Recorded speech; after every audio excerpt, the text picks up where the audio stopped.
the Moyu Weilong WRM 2021 Maglev edition. This cube, featuring the new Maglev technology, is fast, glidey, smooth, and very controllable. The cube comes in this nice box, in this plastic box, and it also comes with these accessories: a screwdriver, these tensioning tools which nobody ever uses, pamphlets, magnet adjustment tools, and a Maglev tensioning tool. This cube is just $29.95 at speakeashop.com. It's about 55 millimeters and weighs 84 grams. This cube has purple internals, a dual adjustment system, and adjustable magnets. Out of the box, this cube is extremely fast, kind of dry, and the slice turns were a bit difficult to do.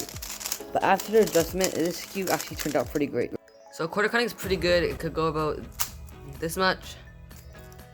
Yeah, about this much, which is a bit better than what it was out of the box. In reverse, it could go just under the line. This cube's also really quiet, so let's do a sound test.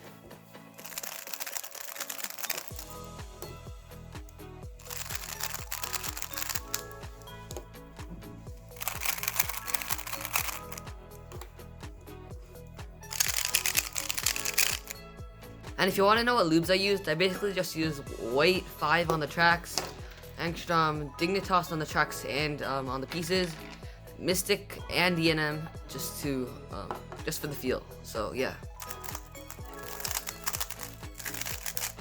So there's 3 ways you could adjust this cube. You could change the screw, the magnet tension, and the magnet strength. So basically the screw basically controls how far you could move this. And so you just use the screw. Clockwise is tighter, counterclockwise is looser.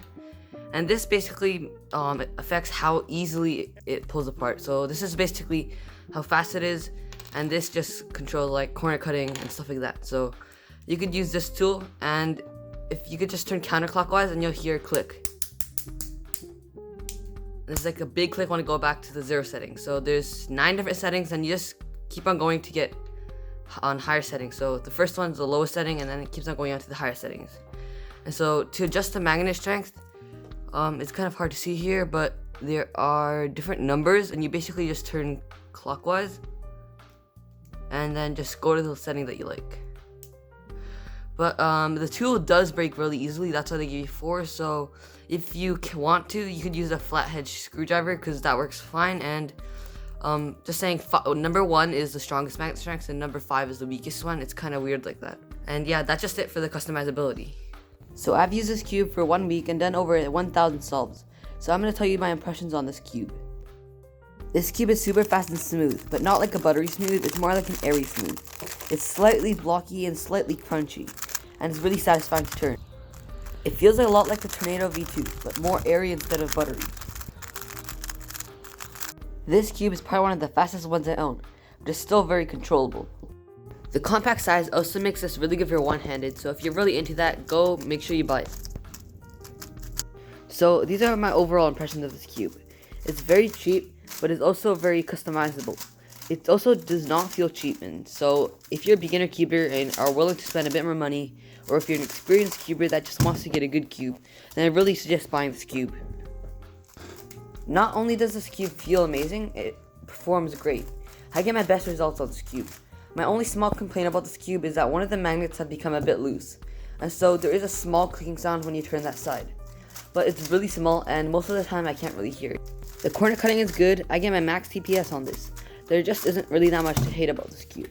So if you haven't already, consider buying this cube. If you have the money, then I really suggest buying this cube. So there's a link up to this cube in the description below. Make sure you subscribe if you haven't already. Thanks for watching.